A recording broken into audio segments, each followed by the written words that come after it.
Hello, Child Seeker, and welcome to another exciting episode of the Learn True Health podcast. You are going to love today's interview.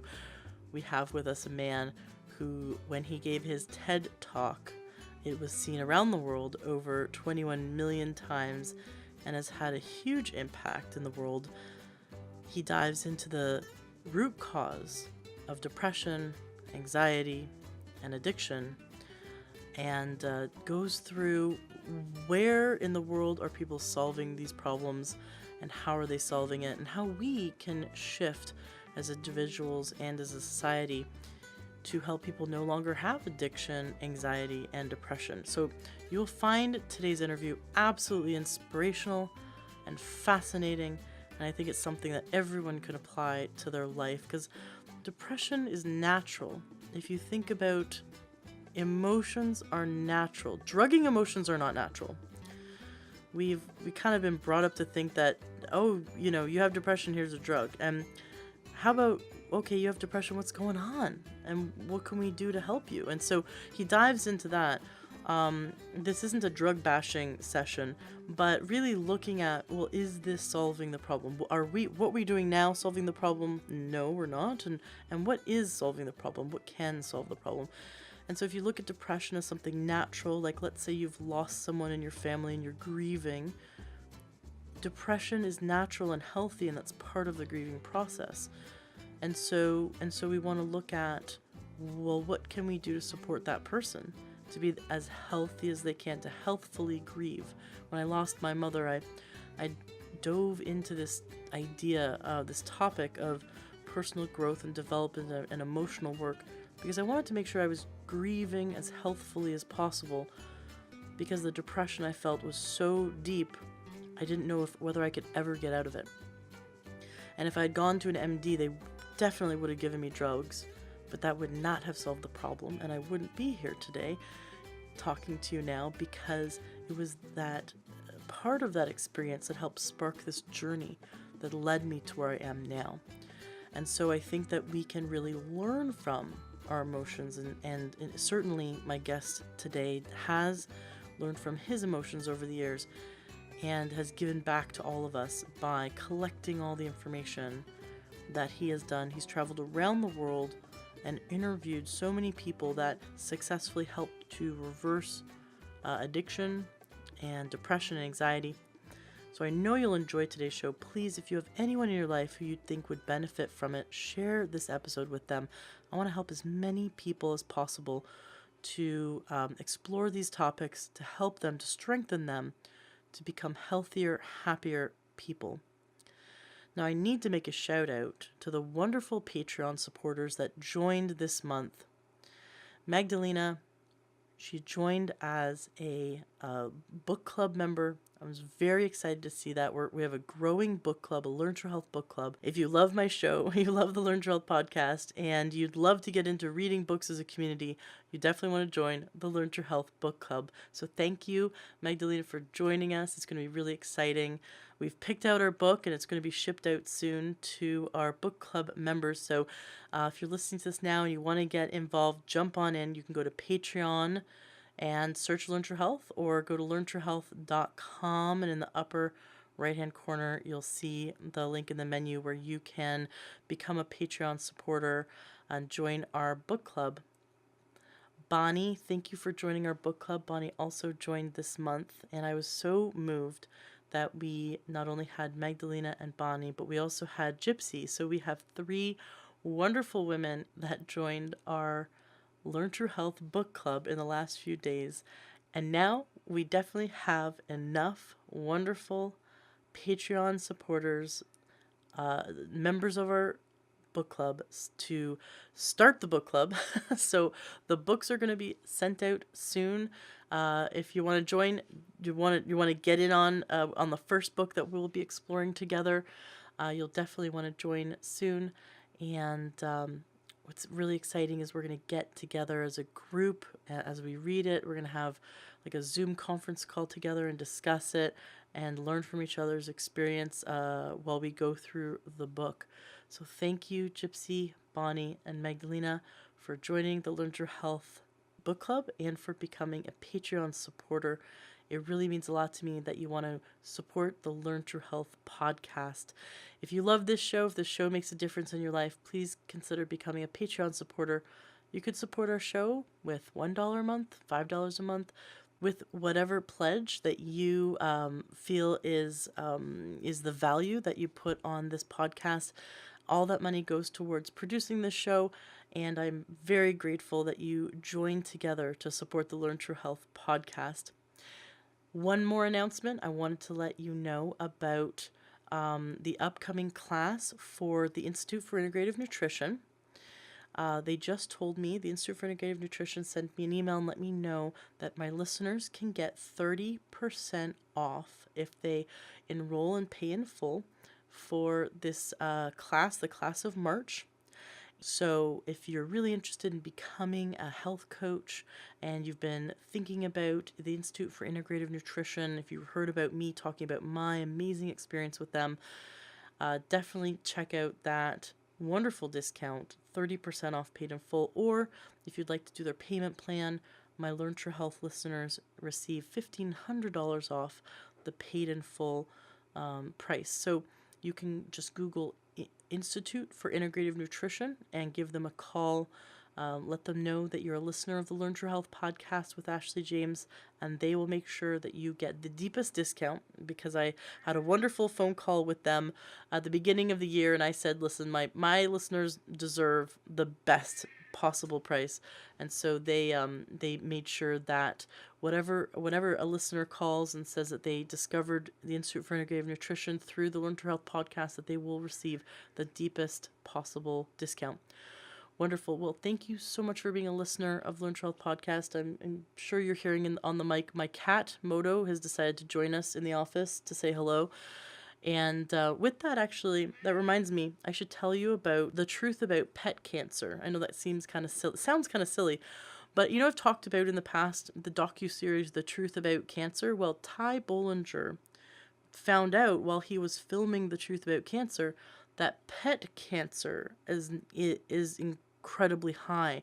That rates are almost 1 in 2 cats, and it's very similar for dogs. Actually, now are experiencing cancer. That the pets dying from cancer is so astronomically high.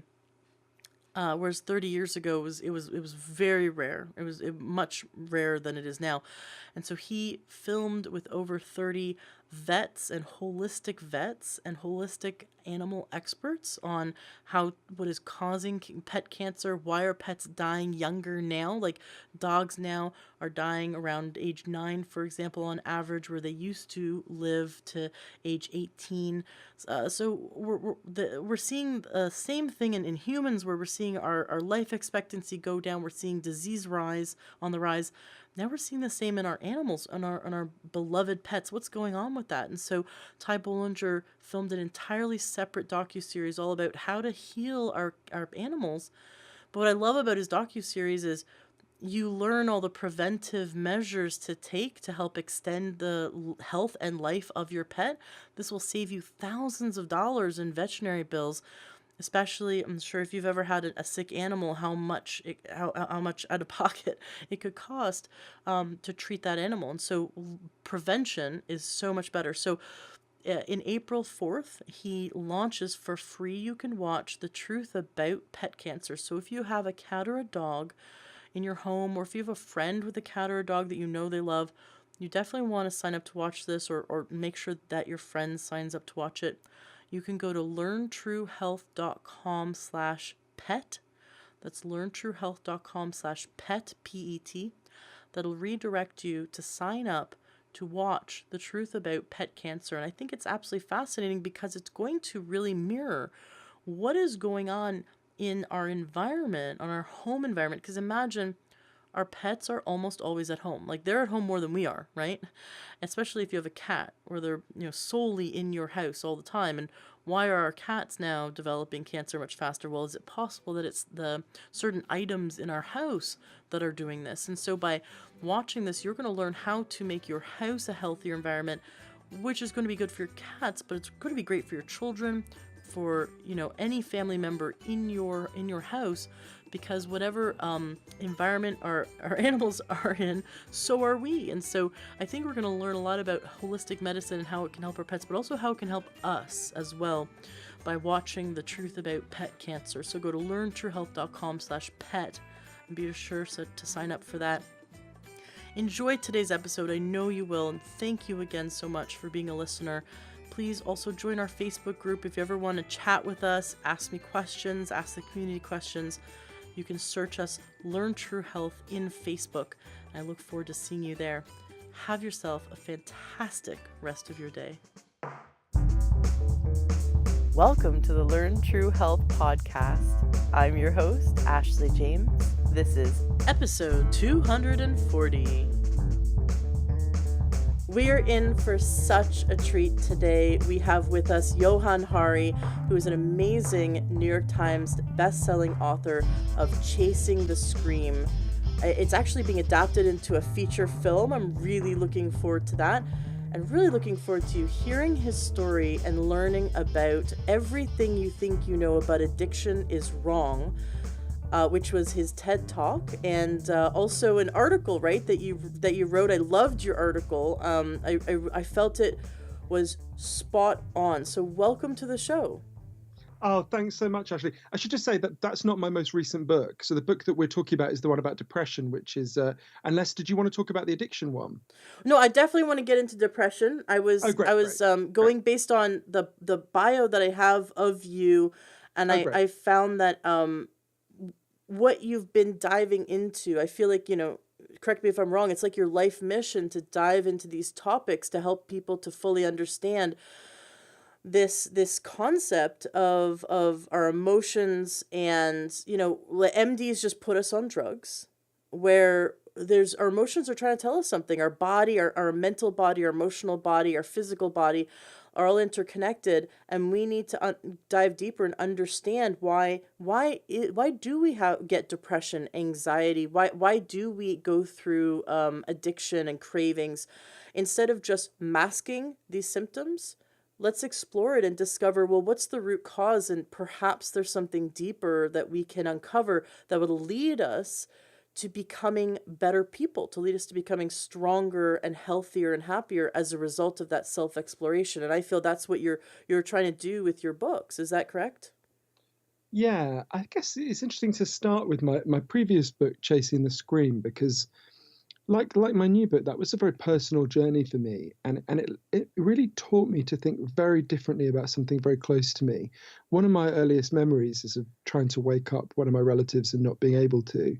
And I didn't understand why when I was a kid, but as I got older, I realized we had addiction in my family, cocaine addiction, gambling addiction, various forms of addiction.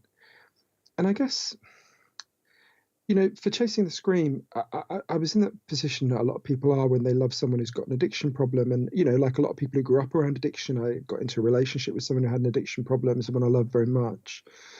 And I wanted to try to figure out how best to help them. I ended up going on this crazy journey all over the world. For that book, it was 30,000 miles, and I went to places that had just really different approaches to responding to addiction. I went to the places that had the most brutal possible approaches to people with addiction problems. In Arizona, I went out with a group of women who were made to go out on a chain gang wearing T-shirts saying I was a drug addict, while members of the public mock them and jeer at them.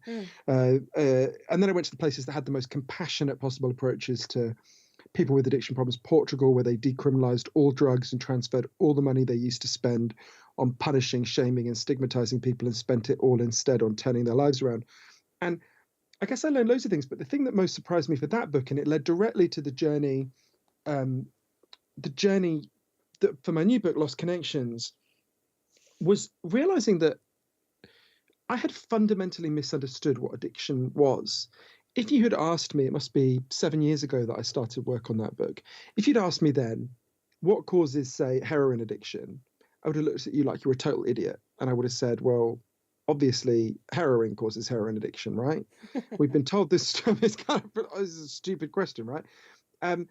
We've been told this story for 100 years that's become totally part of our common sense. And, we think if you're in, I think you're near Seattle, aren't you? If we kidnapped the next 20 people to walk past your house in Seattle, and like some villain in a Saw movie, we forcibly injected them all with heroin every day for a month. At the end of that month, they'd all be heroin addicts for a simple reason that there are chemical hooks in heroin that their bodies would start to desperately physically need. They'd have this desperate physical craving. And that's what addiction is, right? That's what I thought. I thought I'd literally seen it in front of me since I was quite a young child. First thing that alerted me to the fact there's something not right about that is when it was explained to me. As you can tell from my weird Downton Abbey voice, I'm British, although I spend a lot of my time in the US. Um, in Britain, if you step out in front of a truck and you break your hip, for example, you'll be taken to hospital and you'll be given a lot of a drug called diamorphine for the pain. Diamorphine is heroin. It's the medical name heroin. It's much better heroin than you're going to score on the streets because it's medically pure, right? If what we think about addiction is right, what should be happening to all these people in British hospitals who are being given heroin? If anyone listening to this has a British grandmother who's had a hip replacement operation, your grandmother has taken a lot of heroin, right? These people should be leaving hospital and trying to score on the streets. This has been studied very carefully. It virtually never happens, right? And when I learned that, I thought, God, that's so weird. How can that be? How can you have one person in a hospital bed being given really powerful heroin and they don't become addicted, and you've got someone in the alleyway outside being given weaker heroin who is becoming addicted? What's going on? It didn't make sense to me. I frankly didn't think it was true. But I kept looking at the science. I kept seeing how clear it was, kept speaking to experts, and I only began to understand it when I went to Vancouver and got to know an incredible man who really changed my life, a man called Professor Bruce Alexander. And Professor Alexander explained to me this theory about addiction that we have, that it's caused by the chemical hooks, comes from a series of experiments that were done earlier in the 20th century. They're really simple experiments. Your listeners can try them at home if they feel a bit sadistic. You take a rat and you put it in a cage and you give it two water bottles. One is just water, the other is water laced with either heroin or cocaine. If you do that, the rat will almost always prefer the drugged water and almost always kill itself within a week. You might remember there was a famous advertisement when we were kids. I think you're a little bit younger than me, Ashley, when I was a kid, that showed like a rat in a cage that was kept drinking the drugged water until it died, right? But in the 70s, Professor Alexander came along and said, well, hang on a minute. We're putting the rat alone in an empty cage where it's got nothing to do except use these drugs. What would happen if we did this differently? So he built a cage that he called Rat Park, which is basically like heaven for rats, right? They've got loads of friends, they can have loads of sex, they've got loads of cheese and colored balls, everything a rat can want in life, right? And they've got both the water bottles, the normal water and the drugged water. But this is the fascinating thing. In Rat Park, they don't like the drugged water. They, of course, try the bottles, they don't know what's in them. They don't like the drugged water that much. None of them ever use it compulsively. None of them ever overdose. So you go from almost 100% compulsive use and overdose when they don't have the things that make life meaningful to none when they do have the things that make life meaningful. And there's lots of human examples that I can talk about. What this taught me is the opposite of addiction is not sobriety. The opposite of addiction is connection. And that requires us to respond in a completely different way to addiction. At the moment, what we do is we have an approach based on shame and stigma, which says what we need to do is impose more suffering on people who've got addiction problems to give them an incentive to stop. But actually, what this and all the evidence that flows from Rat Park, which is enormous, shows us is actually pain is the cause of addiction. The core of addiction is about not wanting to be present in your life because your life is too painful a place to be. Imposing more pain, sometimes people say, oh, shame and stigma don't work. It's much worse than that. They make the problem worse, right? Those women that I went out with on that chain gang in Arizona being humiliated, they leave prison with worse addiction problems because they're even more traumatized and humiliated. And the reason I mentioned, I think it's an interesting place to start with into thinking about my new book, which is called Lost Connections, Uncovering the Real Causes of Depression and the Unexpected Solutions, is I actually, 7 years ago, I wanted to write a book about depression. I had been taking chemical antidepressants for 13 years. I had been depressed for a lot longer than that. And I was too frightened to do it. It's a sign of how frightened I was to look into this, to challenge my story, that I found it easier to write a book about addiction and the war on drugs that required me to go and spend time with hitmen for the Mexican drug cartels, right? That seemed to me a less frightening prospect than looking at my story about depression, because when you have a story about your pain, even when that story doesn't work very well, it, how would I put it? It structures your distress, right? It's like putting a leash on a wild animal. At least you know where it is, right? At least you Mm. know what it's doing. And and if you when your story begins to shift about that, when you realize that depression and anxiety are not what you thought they were, that's very destabilizing. It's very threatening. It's very frightening. Now, it can lead to, it's only if we accurately understand what's happening that we can find meaningful solutions, right? So, but I don't think I would have had the confidence to go on the journey that I did for Lost Connection. So, like with Chasing the Scream, I ended up, it was actually an even longer journey. I went over 40,000 miles. I met the leading experts in the world about what causes depression and anxiety and what solves them, from Berlin to Buenos Aires, from Sydney to San Francisco to Sao Paulo. And I also just met people who have very different perspectives on this, from the Amish, an Amish village in Indiana, because the Amish have very low levels of depression, to a city in Brazil that banned advertising to see if it would make people feel better, to a lab in Baltimore where they were giving people psychedelics to see if that helped with their despair. And I think, I learned a huge amount about how we've misunderstood depression and anxiety as a culture and how we've ignored what the best research shows us. I don't think I would have had the confidence to do that if I hadn't seen that. Firstly, if you look, I'd learned with addiction that if I went and met the experts, if I went and looked at this, not only would I find a different story, but actually I'd find different solutions that open up once you know that story. So, for example, Portugal in the year 2000 had one of the worst drug problems in Europe. 1% of the population was addicted to heroin, which is extraordinary. And every year they tried the American way more. They arrested more people, they imprisoned more people. And every year the problem got worse. And one day the prime minister and the leader of the opposition got together and they basically said, look, we can't carry on like this. What are we going to do? And they decided to do something really bold, something no one had done since the war on drugs began 70 years before. They said, should we ask some scientists and doctors for advice, right? So they set up this panel of doctors, of social workers, and sociologists, led by an amazing man I got to know quite well called Dr. João Goulão, who'd set up the first rehab center ever in Portugal. And they said to this panel, you guys go away, figure out what would genuinely solve this problem, and we've agreed in advance we'll do whatever you recommend. So it'd be like if, you know, President Obama and Paul Ryan had agreed to do that, right? Or President Trump, Paul Ryan, and the leaders of the Democrats, Nancy Pelosi and Chuck Schumer had agreed in advance they were going to do whatever the scientists recommended. So the panel went away. They spent 2 years researching this.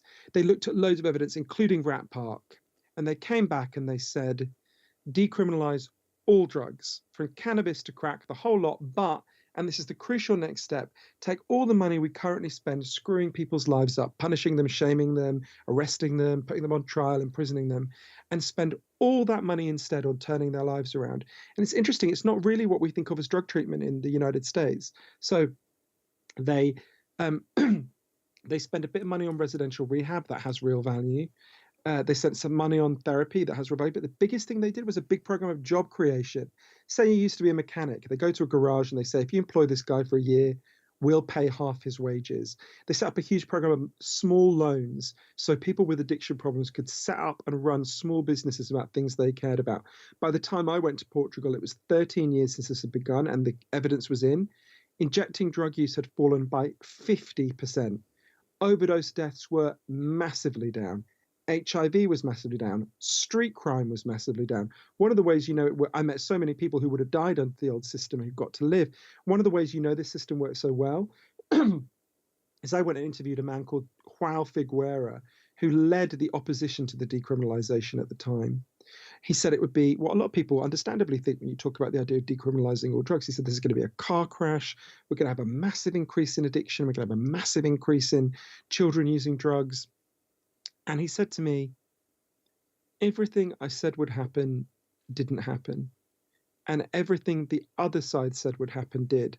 And he talked about how he felt really ashamed that he'd spent so many years arresting and harassing and punishing people when he could have been helping them turn their lives around. And I think it was that experience of going on that journey of realizing, okay, this big thing that's played out in some of the people I most love, if you trust in the journey, you will find better explanations, and those better explanations will open up different solutions that gave me the confidence to think, okay, this is really painful for you. Depression is really close to you. This is really hard. But if you trust that the evidence will lead you to better understanding and better solutions, you will get through this journey. So I think that's how the kind of first book, Chasing the Scream, kind of gave birth to the second book, Lost Connections. Does that make sense, Ashley? Absolutely. Because they're really connected. Because if you look at the root of this addictive behavior with drugs, they were trying to treat their depression. They were trying to treat that void in their life, whether it was no friends or that deep unhappiness with their future, with their past, or with their present situation with friends or family or lack thereof. And so by they're self medicating, and I think that's really true. yeah, and then when we go, okay, let's take that approach of, instead of shaming and stigmatizing them, let's surround them with love and help them get to the place where we're building them up. We're building their self-confidence up. We're building them up and surrounding themselves with a community. No wonder AA works so well. My neighbor, she's no longer my neighbor, but she was my neighbor.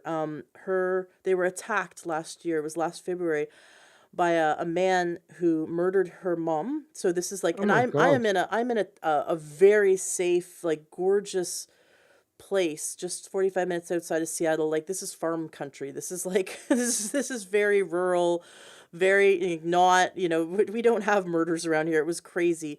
And this guy, who unfortunately he was on medication for, actually he had come off of, he was coming out of a methadone clinic. He was on medication, new medication they'd never been on, for anxiety and depression, and for handling his addictions.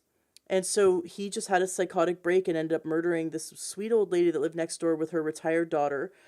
And the daughter is in the AA community. She's been a counselor for many years. She's a recovered alcoholic for many, many years. And she has helped, she's the one person who's helped to bring AA into all the hospitals in our county. So that there's someone who's like in the emergency room who says, I want to quit drinking. Her and her team of AA volunteers are the people that are called. And so she's really in the community. Well, at the funeral, at her mom's funeral, it was standing room only. And everyone there, besides the family, there was over 200 people from her AA community. And I saw that community raise this woman, like raise $20,000 for her, because she was on disability and couldn't afford to live somewhere else, and obviously wasn't going to go back and live in the house where mom was just murdered. And immediately all this money was raised. She had a place to live. Like, they housed her, they clothed her, they fed her, they took care of her for a year while she got over the trauma. And I saw that no wonder AA works. If you plug yourself into a community that is like there for you, who's stronger than family, who will You support. know, It was amazing. So that would really help someone get over addiction, because if addiction was there in the first place because they didn't have community, no wonder AA works. so interesting you say that, because it makes me think about a lot of things. You know, everyone listening to this knows that they have natural physical needs, right? You need food, you need water, you need clean air, you need shelter. If I took those things away from you, you'd be in real trouble real fast. One of the things I learned on my journey for Lost Connections is there's equally strong evidence that human beings have natural psychological needs. You need to feel you belong. You need to feel your life has meaning and purpose. You need to feel that people see you and value you. You need to feel you've got a future that makes sense. Our culture is good at lots of things, but we've been getting less and less good at meeting these deep underlying psychological needs that people have. And it's not the only thing that's going on, but it's one of the biggest drivers. So in the book, I write about, from interviewing all these experts and the leading people in the world on this, I learned there's evidence for 9 causes of depression and anxiety. 2 of them are biological, your genes, and real brain changes that happen when you become depressed. I don't think it's right to describe this as a chemical imbalance for reasons we can discuss, but there are real brain changes. the other seven are factors in the way we live, right? And I realized this, I wrote Lost Connections because there were these two kind of mysteries that were really hanging over me. The first was I'm 39 years old now. Every single year I've been alive, depression and anxiety have increased in the United States and Britain. And I thought, well, what's going on here? And I wanted to understand this for a more personal reason, this kind of second mystery, which is when I was a teenager, I'd gone to my doctor and I'd explained that I had this feeling like pain was bleeding out of me and I couldn't control it or regulate it. I felt quite ashamed about it. And my doctor told me an entirely biological story. He said, well, we know why people feel this way. There's this chemical called serotonin in people's brains. Some people, it makes them feel good. Some people naturally lack it. You're clearly one of them. You've got a chemical imbalance in your brain. These drugs, the solution is to give you these drugs. And so I took them and I felt an immediate and significant boost for a couple of months. And then this feeling of pain started to bleed back through. I went back to my doctor.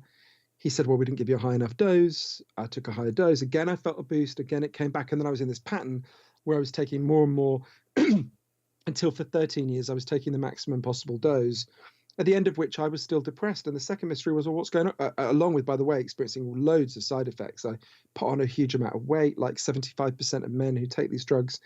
I experienced some effect on my sexual functioning. And I just thought, well, what's going on here? Right? Why am I feeling this way? And it's so interesting you said that story, that very moving story about your neighbor. Because one of the things that helped me to begin quite early in the process to begin to see what had gone wrong was this story about something that was discovered about depression and anxiety in the 1970s. It's very related to your neighbor's story. They discovered this thing that was so inconvenient and so explosive that it was basically brushed under the carpet where it remains today. So in the 1970s, the American Psychiatric Association, the APA, decided they were going to standardize how depression was diagnosed in the United States. Up to then, it wasn't even clear what people meant by depression when doctors used all sorts of different standards to diagnose it. So they were like, we'll drop a checklist, right? So they drew up a list of 10 symptoms, kind of pretty obvious things like crying a lot, feeling worthless, that kind of thing. And they sent it out to all doctors and they said, if a patient shows more than 5 of these symptoms for more than 2 weeks, you should diagnose them as mentally ill and give them whatever help you can give them. So this goes out and doctors start using it. But within a few months, doctors started to notice this slightly inconvenient problem. They came back and said, well, if we use this checklist, we have to diagnose every grieving person as depressed because these are just the symptoms of grief as well as of depression, right? And the APA meet again and they go like, oh, well, that's not what we intended. So they invented something that became known as the grief exception. It's like a loophole, but they basically said, if a patient is showing more than 5 of these 10 symptoms for more than 2 weeks, diagnose them as depressed, unless someone they love has just died, in which case it doesn't count. It's an understandable reaction. They're just responding normally. So psychiatrists start doing that, but then they come back and they say, hey, listen, we've got a bit of a problem here. We're being told to say to people, depression is just a brain disease or a chemical imbalance. And we should just identify it using a checklist, unless and except there's this one situation in life where actually it's an understandable response. Well, why is someone you love dying the only situation where this is an understandable response? Why not if you've lost your job? Why not if you've lost your home? Why not if you're stuck in a job you hate for the next 40 years, right? There's all sorts of situations where you can imagine it being a legitimate response. But the problem is, as Dr. Johann Hari, who's the leading expert on this debate, she's the leading expert on traumatic grief in the US. Her own daughter, Cheyenne, died during childbirth. Joanne said to me, if you start to admit that it can be a response to life, that requires a total system overhaul in how the whole system works, right? Once you admit that it can be a response to the wider social circumstances, you have to think about those wider social circumstances and treat those wider social circumstances. And that the system is not designed to do that, right? So they just got rid of the grief loophole. It doesn't exist anymore. It was so embarrassing. This debate was so inconvenient. They just got rid of it. So now, if your baby dies at 9 a.m., you can be diagnosed at 10 a.m. for, as mentally ill if you're still showing all these symptoms. And in fact, as Dr. Cassiatore's research has shown, 9% of grieving parents are diagnosed and drugged in the first 48 hours. Oh my And what she gosh. said to me is, this shows how we don't understand human pain, right? Grief is not a pathology, right? Grief is a necessary human response. It is a tribute to the fact that we have loved the person and we have lost them. And in a similar way, I don't think it's a coincidence that grief and depression have the same symptoms, right? Mm-hmm. Depression, I think, is partly a kind of grief for your own life not turning out how it should. Depression is a grief for your own wider needs not being met. And now when someone we love dies, we can hold them and support them and love them, and we can remember the person that we can hold them and support the survivors, and we can remember the person who's died. When it's your own needs that aren't being met, well, that requires we can deal with that, right? We can support each other and think about that deeply and get through it. And Lost Connections is really the story, I think, of how we can do that. But it just shows that this. I mean, imagine saying to this woman, your neighbor, because I'm sure, did you say it was a couple of years ago? It was actually last February. Right. So imagine saying to her, and I have no doubt she is still terribly disturbed and distressed, Mm-hmm. as she should be, because she's been through a terrible thing. And this is how, this is what makes us human, is that we are vulnerable. Now imagine saying to her that her grief is a pathology to be drugged away rather than, an understandable response. And one that I'm sure has been made a lot easier by the fact that she's held and supported by a community of people. It built into the systems we've created. These systems have some value. They do some good work. It's important to say that. And I talk about the good work they do. But these systems we've built are just blind to the causes of our pain. And in Lost Connections, I go through these 9 deep causes. These systems are largely blind to those causes. Now, we've got in society, we have this really big disconnect, and you're addressing this disconnect between like our natural human emotions and the processes we need to go through. We should be diving deeper into that pain and understanding it instead of pushing it away and drugging it.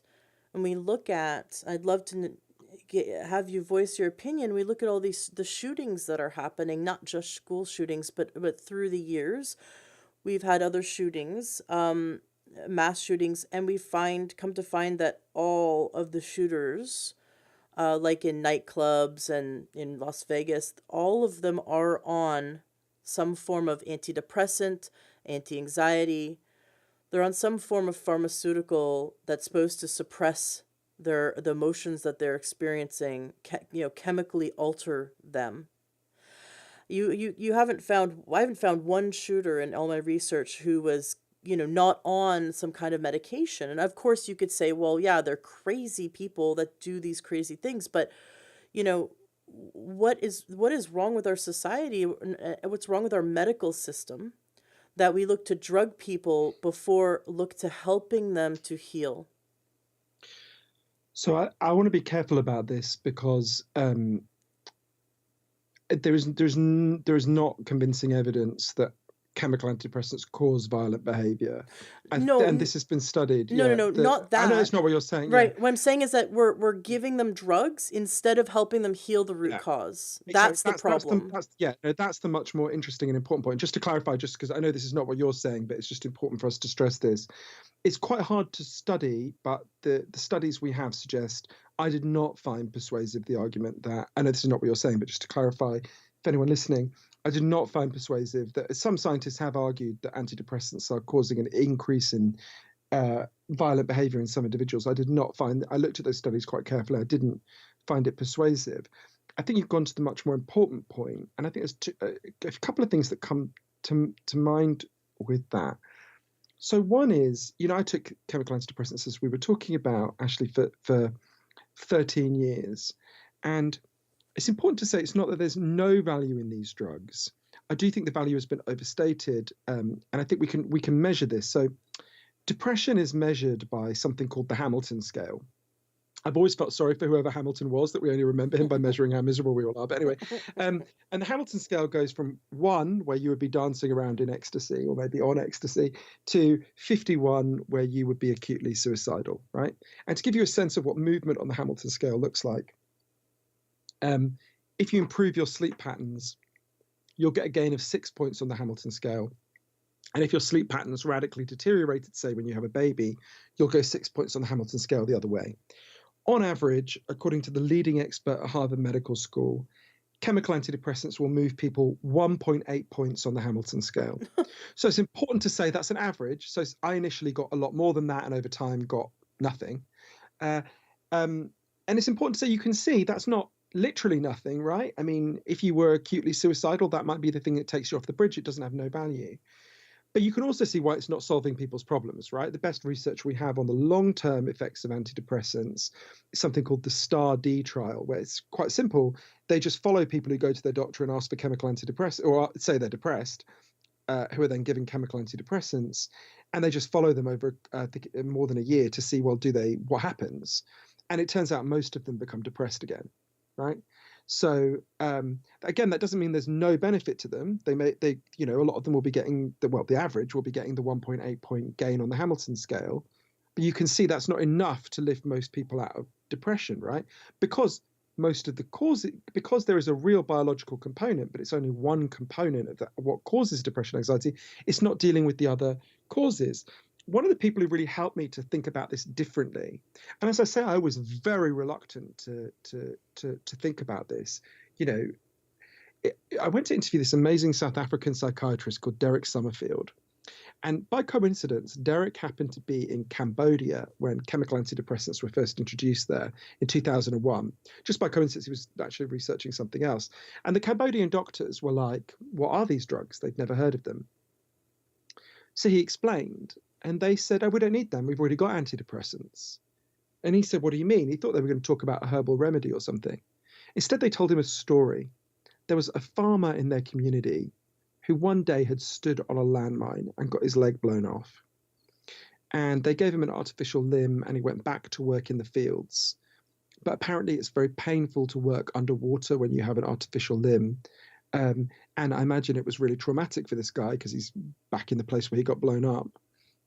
He started crying all day, didn't want to get out of bed, classic depression. So they said to Derek, we gave him an antidepressant. Derek said, what was it? They explained that they went and sat with him. They listened to him. They realized that his pain made sense. And they figured if they bought him a cow, he could become a dairy farmer. He wouldn't have to go into these fields. He wouldn't be in this physical and psychological pain. So they bought him a cow. Within a couple of weeks, his depression went away. He was fine. They said to Derek, so that cow, that was an antidepressant. That's what you mean, right? Now, if you've been raised to think about depression the way we have, that sounds like a bad joke, right? I went to my doctor for an antidepressant, he gave me a cow, right? But what those Cambodian doctors knew intuitively is what the World Health Organization, the leading medical body in the world, has been telling us for years, right?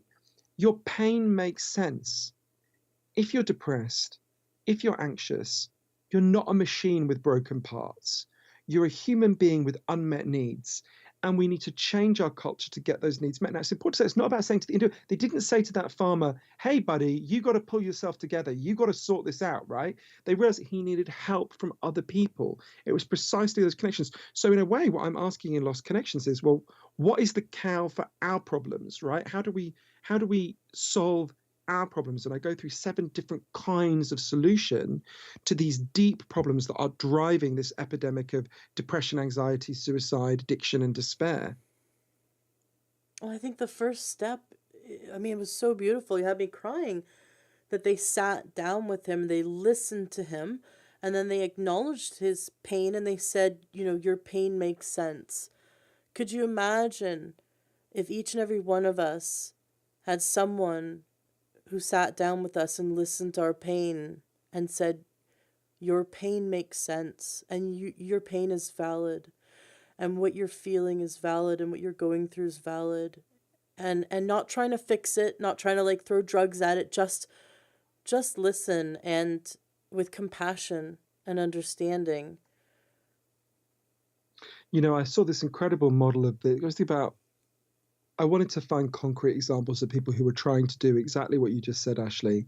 And one of the heroes of my book is this wonderful man called Sam Everington. He's a doctor, a general practitioner in East London, where I lived for many years. It's a very poor part of London. And loads of patients would come to Sam with depression and anxiety. And like me, he's not totally opposed to chemical antidepressants, but he could just see this wasn't just drugging them wasn't solving the problem for most of them. He decided to try something different. One day, a woman called Lisa Cunningham, who I got to know well, came to him. And Lisa had been shut away in her home with really bad depression and anxiety for 7 years. And Sam said to Lisa, "Don't worry, I'll carry on giving you the drugs, but I'm also going to prescribe something else. I'm going to prescribe for you to take part in a group." Sam could see how incredibly lonely his patients were. And so he said to Lisa, "I want you to turn up a couple of times a week. I'll turn out and support you. I want you to meet with another group of depressed and anxious people, but not just to talk about how bad you feel, because I don't think that will help." What he said was there was an area behind the doctor's surgery. Can I swear on your podcast? We actually are I'll just avoid. right. Sorry. Sorry, We don't. you're not allowed. Yeah, I No, would I'll bleep avoid. it out. In that case, I'll say okay. So I won't say the exact words, but there was an area behind the doctor's surgery. It's known as kind of dog crap alley, right? That's not the exact words they used. Um, and it gives you a sense of what it was like. It was like scrubland where dogs would go and mess, right? And he said, "What I'd like to do is we'll turn dog crap alley into a beautiful garden," right? So the first meeting, Lisa turned up. She was literally physically sick with anxiety, right? But what happened is, as the weeks began to pass, firstly, the people in the group had something to talk about that wasn't how miserable they were. They began to teach themselves gardening. These were inner city people that didn't know anything about gardening. They started to put their fingers in the soil. They started to learn, what do you plant, what do you not plant, what kinds of soil can you plant in. There's a lot of evidence that I'm sure we'll get to about how exposure to the natural world is one of the most powerful antidepressants we have, right? Mm. The other thing that happened is, as the weeks passed, they began to do what human beings do when we get together in groups. They started to get to know each other. They started to help each other. They started to solve each other's problems. For example, this is the most extreme example, but one of the people in the group was sleeping on the public bus, right? Everyone else in the group was outraged. Of course, you're going to be depressed if you're sleeping on a bus. So they began to lobby the local authority to get him housed. They succeeded. He was housed. It was the first time they'd done something for someone else in years. They started to feel great. The way Lisa put it to me, as the garden began to bloom, we began to bloom. Now, there's a study of a very similar program in Norway. This approach is called social prescribing and also therapeutic horticulture. Study of a very similar program in Norway found it was more than twice as effective as chemical antidepressants. I think for a kind of obvious reason. It's dealing with some of the reasons why they felt so bad in the first place. It was dealing with their loneliness. It was dealing with their disconnection from the natural world. And, this epidemic of loneliness. There's a study that asked the average American, a study that's been done for years, asked the average American, how many close friends do you have who you could call on in a crisis? And when they started doing it years ago, the most common answer was 5. Today, the most common answer is none. Right? So you think about what is it like? I interviewed one of the leading experts in the world on loneliness. A guy you should have on your podcast is a great man called Professor John Cacioppo. He's a professor at Chicago University, and he's studied loneliness for more than 30 years now, and its effects on us. And he's shown. So when we're stressed, we release, as you know, a hormone called cortisol. He's shown being acutely lonely is as stressful as being punched in the face by a stranger, right? And in trying to explain that, he said to me, the reason we exist, right? The reason, Ashley, you exist, the reason everyone listening to this podcast exists, is because our ancestors on the savannas of Africa were really good at one thing. They weren't bigger than the animals they took down, but they were much better at cooperating, right? They were much better at forming tribes. They were very good at working together. And, every instinct we have is to exist in a tribe. If you think about the circumstances where we evolved, if you were separated from the tribe, you were depressed and anxious for a really good reason. You were about to get eaten, right? You were in terrible danger. Those are our instincts. just like bees need a hive, humans need a tribe, and we are the first human beings ever to try to live without a tribe, and it's making us feel terrible. It's contrary to our most basic instincts as a species. And we're staring at screens all day long. There's a huge amount of disconnect, even though, we'll scroll through Facebook 7 times a day, just staring at our phone. There's a notification. We jump on Facebook or whatever social media platform that someone's on, or look at their emails or look at their texts. And we think we're communicating with people, but this virtual world leaves us so isolated. Many years ago, was into gaming. I had just moved to the States and I didn't have any friends here. And I jumped into a video game where you could basically play the game and also talk on a headset. And I made friends all around the world, and it filled that void, because I worked really long hours as a manager. So I worked like sometimes 100-hour weeks, and then I wouldn't have time to even go out and try to make new friends. I was in my 20s living in Henderson, Nevada, which is right beside Las Vegas. And Yeah, I know so, Henderson. Yeah. right, I could have gone, which I did. I did at times, like go down on the strip and whatever, or go to, different clubs. But it's like, it's really hard to try to make a friend in that environment. And Mm-mm. so I found that, like, that the internet filled that void, but at the same time it was artificial, because I didn't have that, I couldn't sit down with that person, have coffee, or hold, they couldn't give me a hug. We couldn't, have that intimate conversation. And so I just saw so many lonely people playing these video games, really looking to connect. I And they were wanted to isolated. understand, yeah, Yeah. I wanted to understand that exact dynamic, Ashley. And one of the places, so it's a place very close to you, actually. I went to the first ever internet rehab center in the United States. It's in Spokane, in Washington State, and it's just outside Spokane. And I got a bit actually. I arrived there. It's this clearing in the woods, and my first thing I did, absolutely instinctively, was look at my phone and feel really pissed off that I didn't have any internet connection, right? To check my email. And I was like, oh wait, you're in an internet rehab center. You've come to the right place. But it was fascinating. The woman who runs it is an amazing person called Dr. Hilary Cash. I really admire Hilary. And she became a kind of accidental expert on this because she happened to be a therapist with an office really near the Microsoft offices in the 90s. So she saw the first wave of what later became a tsunami. And she said exactly what you said in it. It's really interesting, the connection there. She said, right, so obviously they get a whole range of people, but disproportionately they get young men who are obsessed with multiplayer role player games like World of Warcraft, right? Mm-hmm. And she said to me, what do people get out of these games? What do these young men get out of these games? They get precisely the things that young men used to get from the culture and no longer get. They get a Mm-hmm. tribe, they get a sense of identity, they get a sense of status, they get a way to rise through the world where you gain status as you do things. Mm-hmm. Um, these young men that I met who were there, they don't have any of that, right? That's all. There's a study in Britain that found the average British child spends less time outdoors than the average maximum security prisoner, because by law, a maximum security prisoner has to have 70 minutes a day. And most kids don't get that, right? Mm. So these are kids who've been raised as prisoners in places with no or low community, with very little sense of status. And, so they turn to this thing. But exactly as you say, it's, you know, to me, what I began to realize the more time I spent there was the relationship between, say, social media and social life. It's like the relationship between pornography and sex, right? I'm not anti-pornography, right?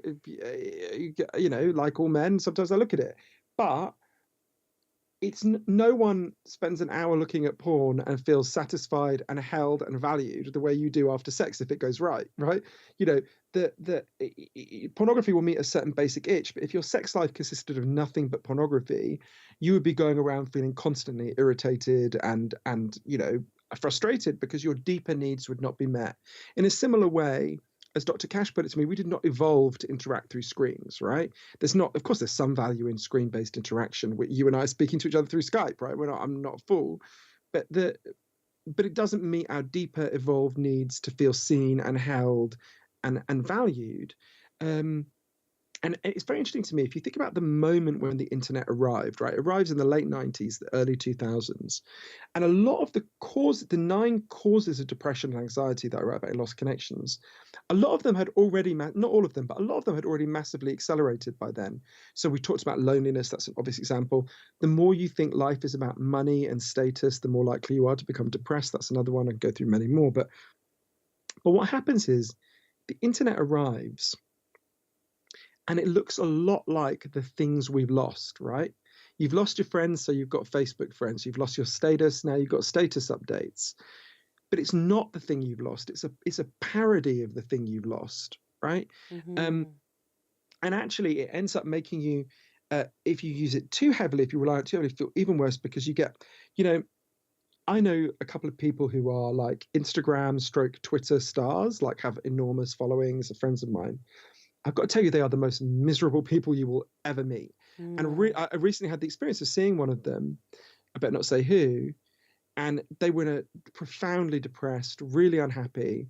And the next day, I happened to look at the person's Instagram, in which literally, as far as I can tell, while we were sitting there, they had been presenting this like joyful picture of their glamorous life, that everyone looking at would have been envying.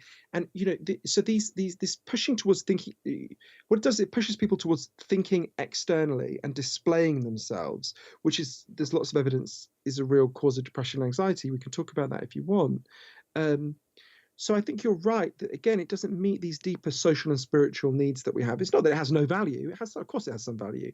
And the way Professor Cassiopo, who's the loneliness expert I was talking about, the way he put it to me is, if social media is a way station to meeting people offline, then it's a great thing. If it's the final destination on the line, then you've got a problem. Well, it sounds a lot like the ego trap, where um, we were back on the tribe, back in the savannah when we were all in tribes, 150,000 years ago. We looked to mate with the person of a higher status. We'd look to try to achieve that higher status. I think that's part of ingrained in us. And so we would do whatever we could to look to be better than just average.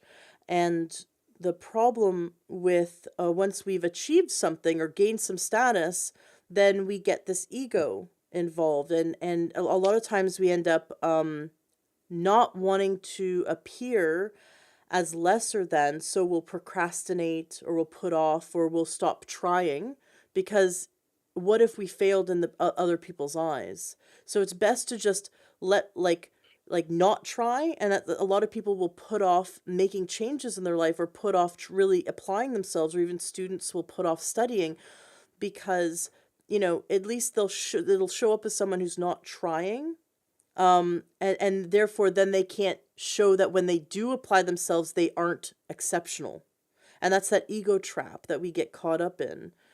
Does that Um, sound like it's a part of this problem? Definitely.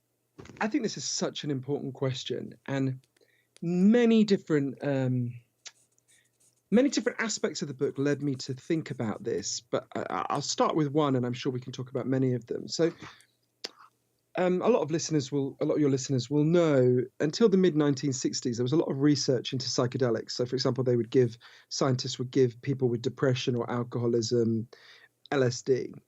And these studies weren't done to the standards we'd want scientific studies to be done now, but they had kind of suggestive early results that were really encouraging. And then the Nixon administration comes along, and the whole thing gets shut down. And in the last 8 years or so, there's been a real reawakening of this research. And I went to interview the scientists who've been doing it in Los Angeles, Baltimore, New York, Oslo in Norway, Sao Paulo in Brazil, and in London. And the results are really interesting. And there's one in particular that relates to this question about ego. I'm a bit obsessed with this study. So they looked at, it was done at Johns Hopkins in Baltimore, and I interviewed the scientists and some of the people who took part. So it was looking at chronic long-term smokers. And this is very personal. My mother is a chronic long-term smoker. There's a photograph of me and my mother when I'm 6 months old. She's breastfeeding me, smoking, and resting the ashtray on my stomach. And when I showed her this, when I discovered this photo a couple of years ago, showed it to her, she said, "You were a difficult baby. I needed that cigarette." Um, and anyway, so they take people like my mother who've been really, really major smokers for more than 2 decades and have tried to stop in loads of other ways. And they gave them over, I think it was 6 months, 3 doses of psilocybin, which is the active component in magic mushrooms. And the results were absolutely extraordinary. 80% of them, 80%, stopped smoking. To give you a comparison point, the next most successful treatment for long-term chronic smoking is nicotine patches, which have a 17% success rate. Amazing. What kind of mushroom was it? It was just that they distill the active component, which is psilocybin. So Okay. it's you don't consume it as a mushroom, but although that's obviously where it's taken from. But there's a subset of that finding that to me was really fascinating. By the way, you should totally have Bill Richards, who's the wonderful man who did these, who was involved in these experiments, on your show, because he's just like the Yoda of psychedelics. Basically, he's an amazing man.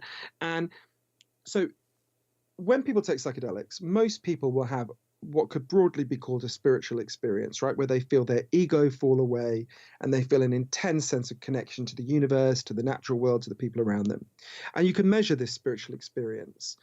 And it turns out some people have a really intense spiritual experience and some people have no spiritual experience at all.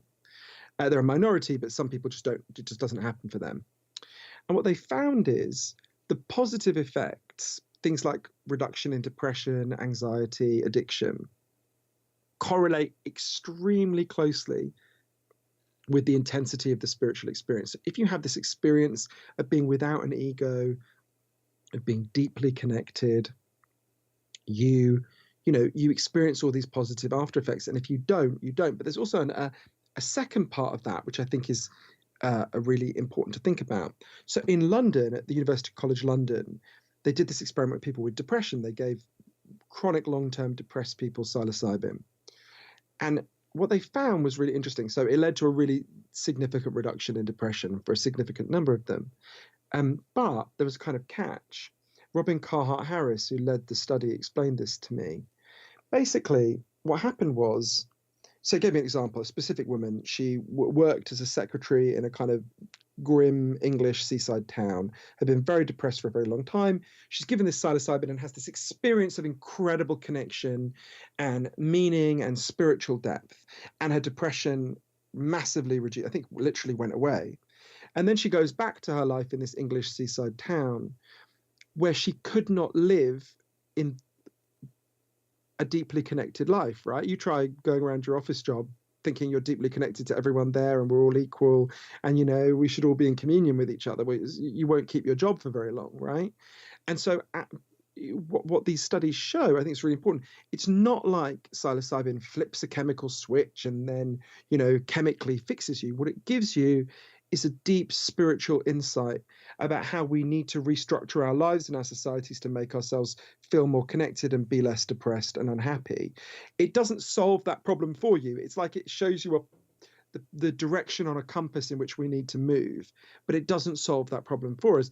We then need to think deeply about how we begin that reconnection, that process, and the book is Lost Connections is partly about how we do that. So that's the first thing that came to mind in response to your question, but there's loads of things. I can talk about a few others if you like. I'd love to get into, I want to get into like how do we start to solve this problem? But first I have two burning questions. One, what was it like giving your TED talk?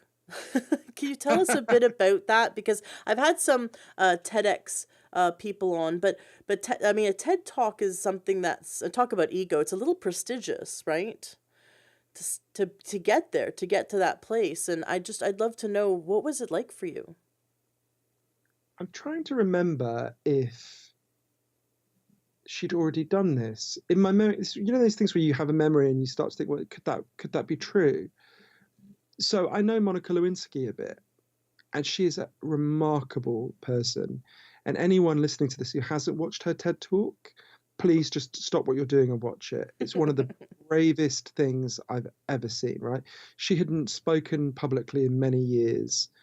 I mean, you think about what she went through. She's 22 years old and she becomes probably the most famous woman in the world in the most brutal way you can imagine, and shamed and humiliated. And when she'd done nothing wrong, she'd been a 22-year-old who fell in love with her boss. Her boss just happened to be the president of the United States. Um, and her TED talk, I think her TED talk had already happened, but I could be wrong.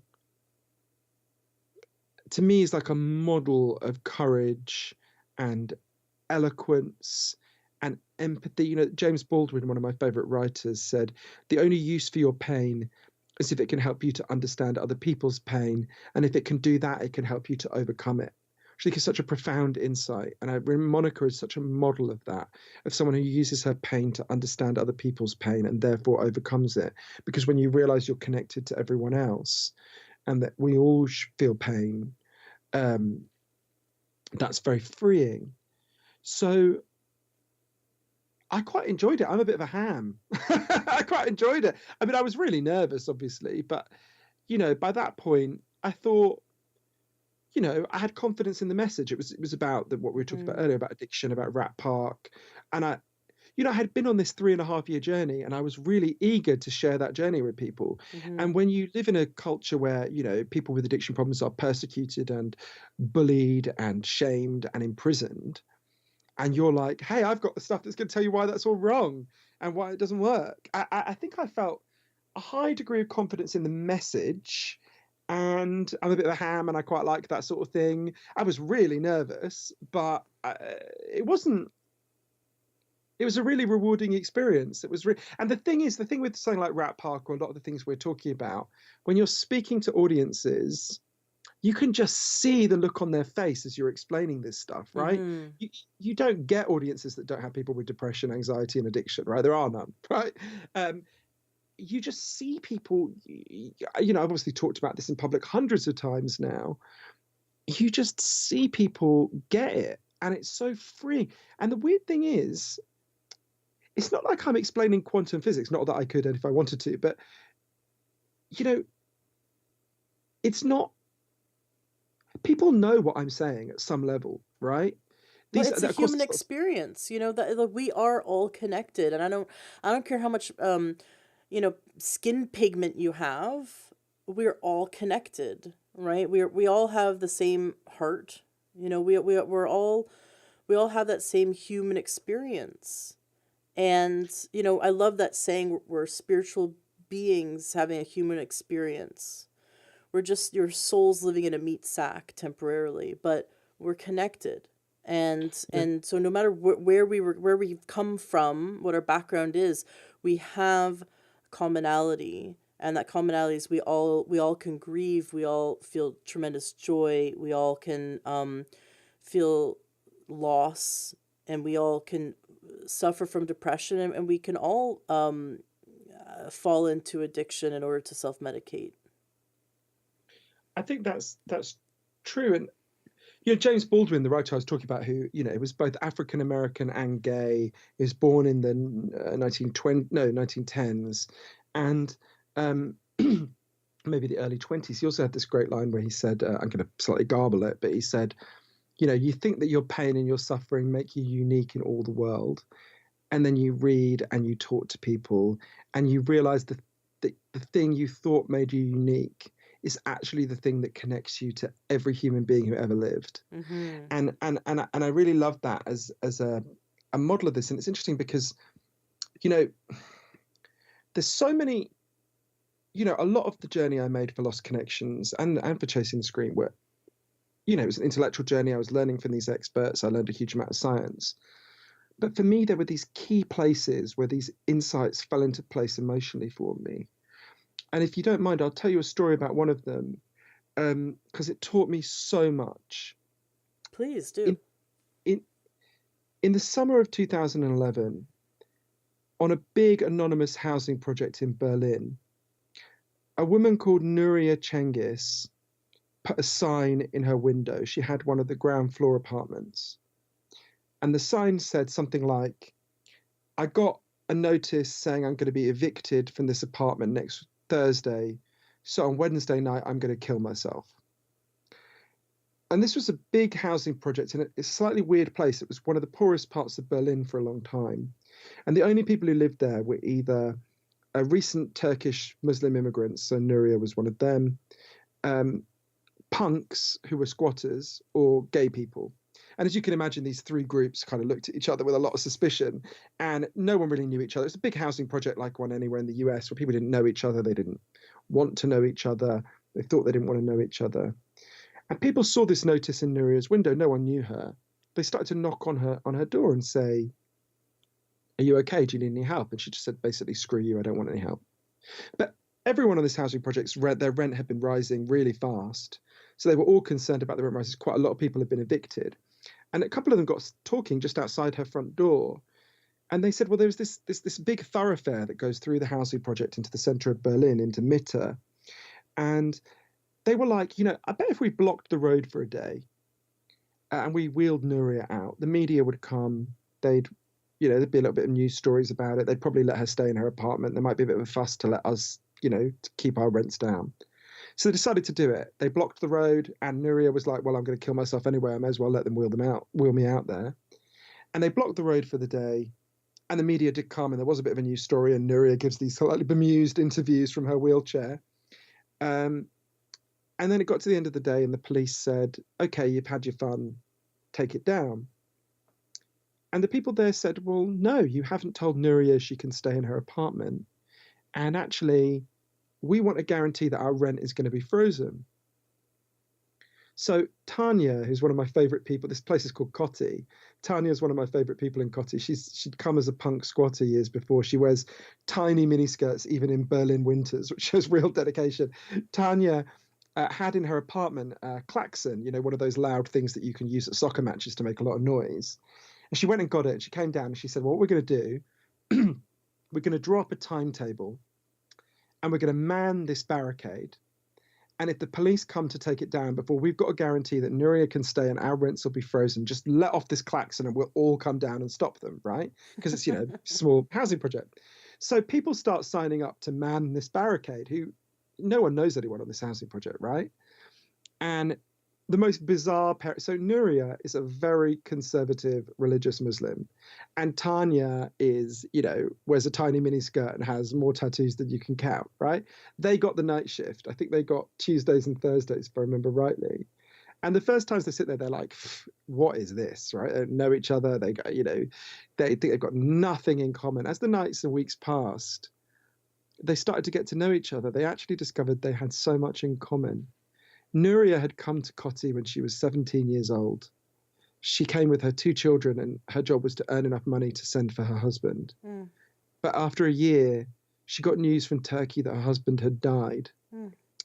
And she was on her own in this strange place. Tanya had been thrown out by her middle-class family when she was 15. She found her way to Kotti. She actually was living in a squat. She got pregnant when she was the age that Nuria had been when she was alone with her kids. They'd both been alone with kids in this strange place they didn't understand. Nuria told Tanya something she'd never told anyone. She'd always told people that her husband died of a heart attack. Actually, he died of tuberculosis, which was a disease associated with poverty. She'd been really ashamed of that. She told Tanya that. First time she told anyone in Germany. As the nights went, these pairings were happening all over Kotti. There was a young Turkish lad called Mehmet, who, kept being nearly thrown out of school. He loved hip hop. They kept saying he had ADHD. He was going to be thrown out of school. He was paired with a grumpy old German guy, white German guy who was a communist who didn't believe in any kind of protest except basically Stalin. And he started to help Mehmet with his homework and sat with him and talked to him. These pairings were happening all over the place. Directly opposite this housing project, Kotti, there's a gay club called Südblock, run by a guy I absolutely love called Richard Strauss. To give you a sense of what Richard's like, his previous club was called Cafe Anal. And they're pretty uncompromising at Südblock, right? And when they first opened, because there's a lot of religious Muslim people in that neighborhood, they'd initially had their windows smashed. People really protested. And Richard said, and the other people who run Südblock said, they gave all their furniture, they supported the protest, they gave loads of food, and they said, you guys can have all your meetings to figure out what we're going to do next in our club. And at first, even the lefties at Kotti were like, look, we're not going to get these religious Muslims to come and have meetings in a gay club. But actually, there they were, they turned up. And, as one of them, Uli, put it to me, everyone took these steps to get to know each other, to get to understand each other. One day at Kotti, a guy turned up called Tunkai. Tunkai was at that time in his early 50s. And Tunkai clearly has some kind of cognitive difficulties, but he's lovely. He'd clearly been sleeping homeless.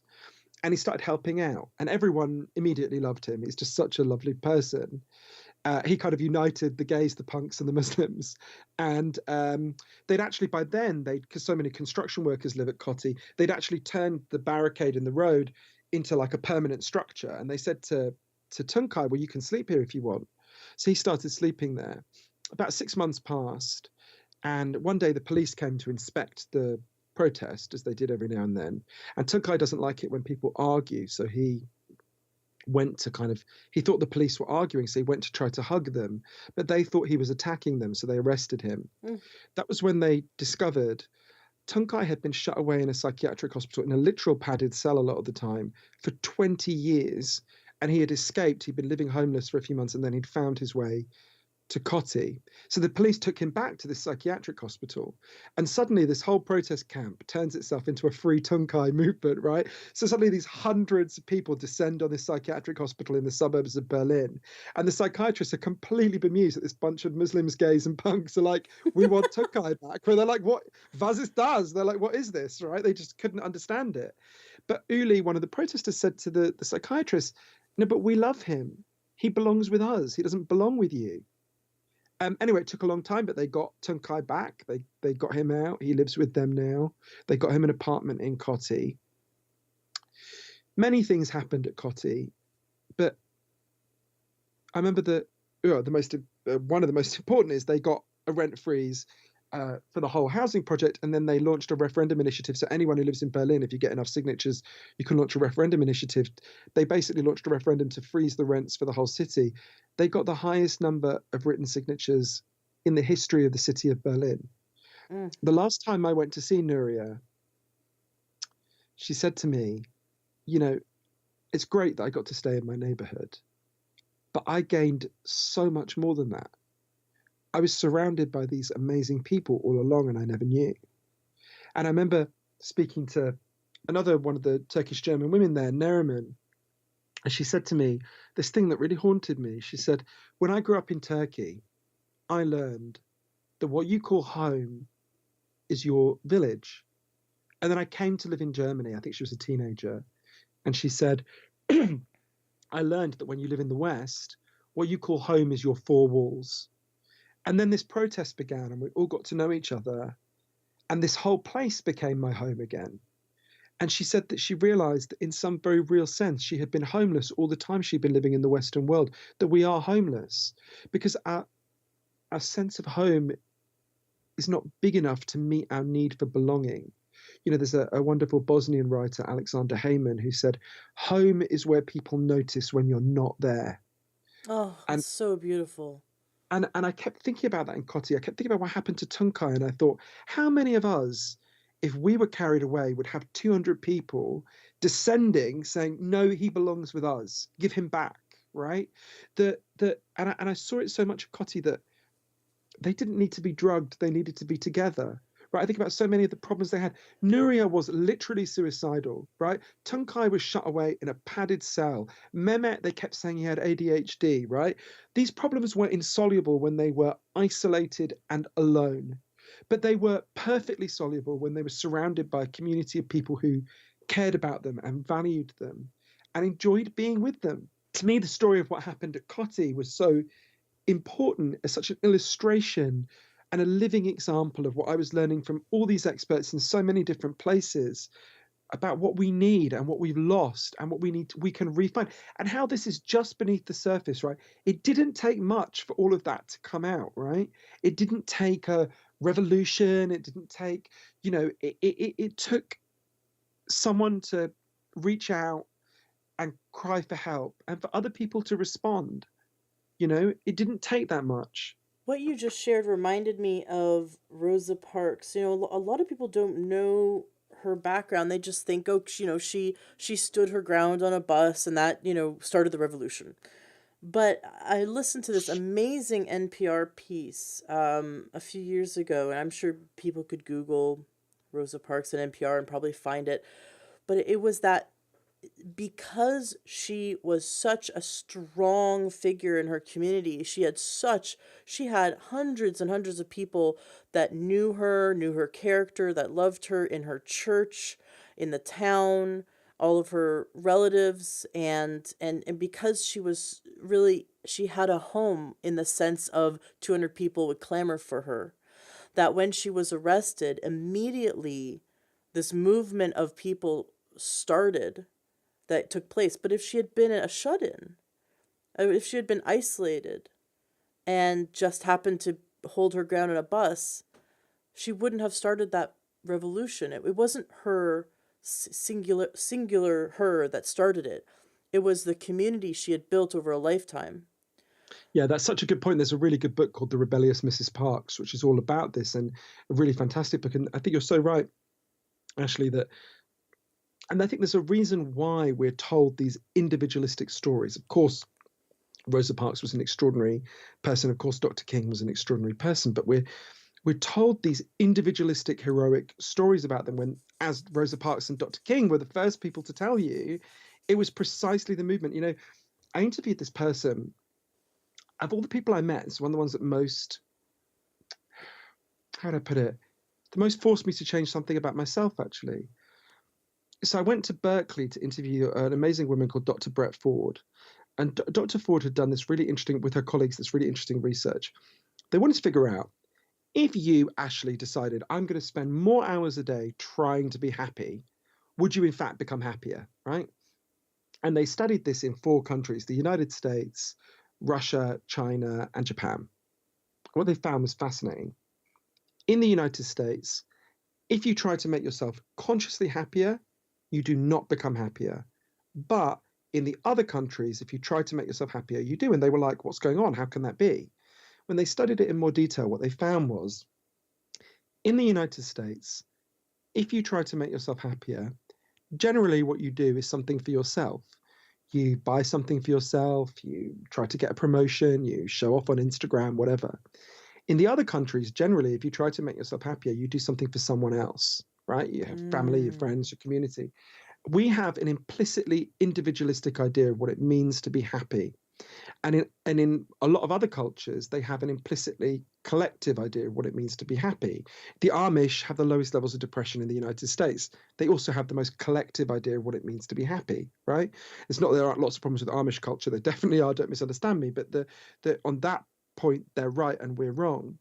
Um, and I think this tells them, because we're constantly told these individualistic stories, and they've poisoned us, right? They've poisoned our minds. Everyone knows that junk food has taken over our diets and made us physically sick. There's equally strong evidence that junk values have taken over our diets and made us mentally sick. I interviewed an amazing man called Professor Tim Kasser, who's done incredible research on this, which has shown the more you think life is about how you look to other people, how much money you have, and how much status you have, the more likely you are to become depressed and anxious by really significant margins. And we live in a machine that is designed to get us to constantly think the way we make ourselves happier is to behave individualistically and as consumers. More 18-month-old children recognize the McDonald's M than know their own last name, right? That's how deeply we are pickled in this way of thinking from the moment we're born. And this machine is just diverting us from what is good and meaningful about life. Hmm. You've got the advertising industry that's convincing us that we need these brands in order to be happy, and so that's that's serving the ego, that individualistic self, telling us, like all the commercials telling us, you'll be happy when you own this thing, or when you have this personal experience, or when you graduate, or when you get your driver's license, when you get a car. And it's nothing to do with when you help someone else, or when you experience something as a group of people, like, or accomplish something as a Yeah. group of people. I also am curious if it's intentional in some way. Well, first of all, obviously consumerism. We're advertising is trying to drive, dollars, but also, since the 60s, there's been a movement to try to snuff out behaviors that would lead to riots. And so they put fluoride in the water. For example, fluoride is a neurotoxin that is a mild sedative that they put in the water to, and it wasn't for dental health. They put in the water in large cities to inhibit riots. They used to put it in prisons in Auschwitz and things like that. There's all kinds of if you look back that the government does to try to prevent us from coming together. And we see like now we're being pitted the left against the right. As long as you can get the left and the right to fight each other, we won't rise up together and make a change. So just keep us fighting down here among each other and keep us hating among each other instead of rising up together. And I wonder how much of that is also at play. I've never looked into those claims about fluoride in the water, and some people, scientists I respect, make a more positive case for that. But I haven't looked into it, so I can't comment on that. But I think you're right that there's a diversion. I think of this kind of extreme consumerism as like a kind of KFC for the soul, right? It's like, you know, and there's a really interesting little experiment that demonstrated this. It was done in 1978. It's a really simple experiment. You get a bunch of 5-year-olds and you split them into 2 groups. The first group is shown an advertisement for a specific toy, right? Whatever the equivalent of Peppa Pig was in 1978. And the second group is shown no advertisements. And then at the end of this, they say to all the kids, hey kids, you got a choice now. You can either play with a nice boy who doesn't have the toy from the advertisement, or you can play with a nasty boy who's got the toy, right? The kids who've seen the advertisement choose the nasty boy who's got the toy, and the kids who haven't choose the nice boy who doesn't have the toy. So just 2 advertisements were enough to prime those kids to choose an inanimate lump of plastic over the possibility of connection and kindness, right? Every single person listening to this has seen more than 2 advertisements today, right? We are constantly bombarded with these messages. But again, it's just beneath the surface, these different insights. There's a wonderful man I interviewed called Nathan Dungan, who's done this really interesting series of research where you bring people together. So he's a financial advisor. He worked with Professor Tim Kasser, who I mentioned, financial advisor, and he was called in to advise schools where these are kind of not wealthy kids, but middle class kids, so not poor either, where the kids were obsessed with getting like the latest brand name sneakers or whatever.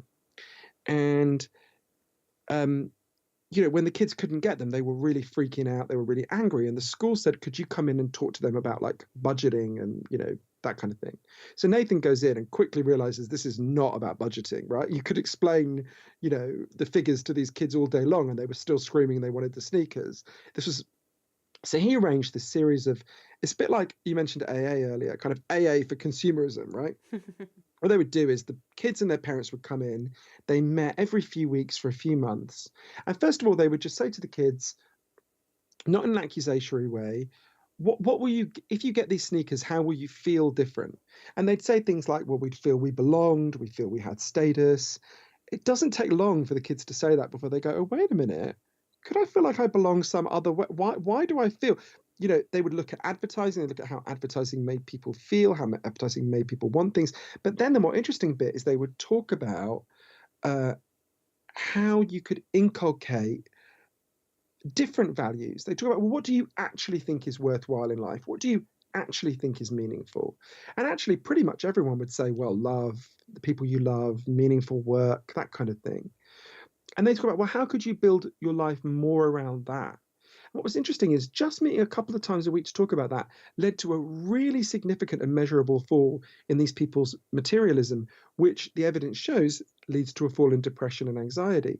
Now, I think that and a lot of the other things we've been talking about, Ashley, should be regarded as antidepressants. Anything that reduces depression, anxiety, whether it's the cow for the guy in Cambodia or a lot of the things we're talking about, and I go through 7 different kinds of antidepressant in the book, those are things we need to be talking about, right? This is the conversation we need to have. This crisis is going very deep into our culture, but there are solutions waiting for us. But to get to those solutions, we have to understand what's causing the problem. This is mostly, now there are real biological factors that make this worse. It's important to stress that, and I write about them a lot in the book. But this is mostly a social, psychological, and spiritual crisis happening. And we have to deal with it through social, psychological, and spiritual causes, as well as the option of chemical antidepressants for people who want them and will benefit from that 1.8 point movement on the Hamilton scale that they give on average. and I think people are really hungry for this different kind of conversation. I think people can really see that this is necessary, that something's gone very badly wrong in the way we live, as long as with lots of good things in the way we live, of course. Um, so anyway, I mean, we've touched on just a few of the things in the book, but unfortunately, I'm going to have to go to this other interview in a second. But yeah, I'm really grateful to you for engaging so deeply with these ideas. Absolutely. It has been such a pleasure having you on the show. This has been really eye-opening. Thank you so much for coming here and sharing with us. The links to buy both your books are going to be in the show notes of today's podcast. I think it's really important that we do read your books to fully understand all the steps, because this is getting to the root cause. Naturopathic medicine, holistic medicine looks to get to the root cause. Stop treating symptoms, get to the root cause. Now, drugs are great if it's going to prevent someone from killing themselves. I'd rather them be alive, obviously, than dead. But drugs only mask symptoms. And I love that your book dives into exactly what we can do step by step to resolve at the root cause what is causing our depression and our anxiety, what's causing that deep, unsettling sadness and pain. And that it is to bring us together, that we need to find community and build community. Thank you so much for coming here today. I'd love to have Oh, you back on the show I'd love to. anytime you want to come back and share. I have a platform to share your message. This has been fully enlightening. I'm very excited for my listeners to hear this. And I'll make sure that the link to your website as well, thelostconnections.com. The link there's also in the show notes of today's podcast, so my listeners can follow you as well. Oh, and actually, I should just say that one of the things I'm really thrilled about, people can see on the website, is the range of people who've responded to the book. It's really interesting. It's been really across the political spectrum. So my book has been praised by, it's going to sound really weird, Hillary Clinton, Tucker Carlson, the top-rated Fox News host, and Naomi Klein, the leading left-wing writer in the world today. And I'm really thrilled that like such a crazy mixture of people have been so positive about the book, because I think it shows exactly what you're saying, that the things that divide us are less than the things that unite us, that actually everyone can see something's gone wrong here, and that we need to find these deeper solutions. And also people go to the website, like you say, www.thelostconnections.com. They can listen to audio of interviews with lots of the people we've been talking about, and other people have really interesting perspectives on this. They can take a quiz to see how much they know about the real causes of depression and anxiety. They can watch videos of some of my speeches and interviews. And as you say, they can find out where they can get both the book and the audiobook. If they're podcast listeners, they might like the audiobook more. It's available from audible.com. And yeah, thank you so much. I'm really grateful. Hello, True Health Seeker. I have a very exciting announcement. I have spent over a year, I've spent about 14 months collecting all of my information that I use with my clients for ending anxiety, and I created an online program. I'm very excited about it. We just launched it. And for you, for free, I have a webinar where I teach you 2 powerful mind tricks for removing anxiety, ending worry, and controlling fear so it stops controlling you and your life. In my free webinar, you will learn what causes anxiety and how to stop it, the science behind the mind-body connection, overcoming fear of public speaking, getting unstuck, ending that fear of things not working out, ending procrastination and overwhelm, and feeling excited, grounded, and calm instead of fear and worry. I have so much to teach you in my free webinar, and I'm really excited for you to come check it out. Go to freeyouranxiety.com/webinar. That's freeyouranxiety.com/webinar, or look in the show notes of today's podcast and you'll see the link there, so you can jump into the webinar and learn all these wonderful, powerful tools that will end your anxiety and create excitement and happiness instead. Go to freeyouranxiety.com/webinar and sign up now, and I look forward to seeing you in the next live webinar. I want to tell you about something I really believe in, which is nutrition. On my show, I get to talk to specialists throughout the entire health universe: chiropractors, herbalists, naturopaths, mental and emotional health coaches, and licensed healthcare providers. Amazing pieces to the puzzle we call health. All of these, of course, are supposing that you're actually eating. We eat to get all the raw building blocks our body requires. And that's where the problem starts. There's no more food in our food, right? I think everyone knows about the deficiencies in our soil that our food is grown in. Those deficiencies are passed down to us unless we can supplement. Which brings me to takeyoursupplements.com. These people work with my go-to doctor, my go-to naturopath, for all my supplements. I've used them for 7 years. My family and I love them. They work. And if you'd love to address your nutrient deficiencies and figure out what supplements are right for you, then you definitely want to go to takeyoursupplements.com. You put in your information, and within 24 hours, one of their health coaches contact you, and for free, will talk with you and figure out exactly what supplements are best for you, the highest quality for the lowest price that fit into your budget and address your nutrient needs. They're amazing coaches. I've known them for years. I love them. They're wonderful people. They have a huge heart, and they really want to help you to dial in your supplements and your diet and your lifestyle to achieve your health goals. So go to takeyoursupplements.com and put in your information now. That's takeyoursupplements.com. You will be very happy you did.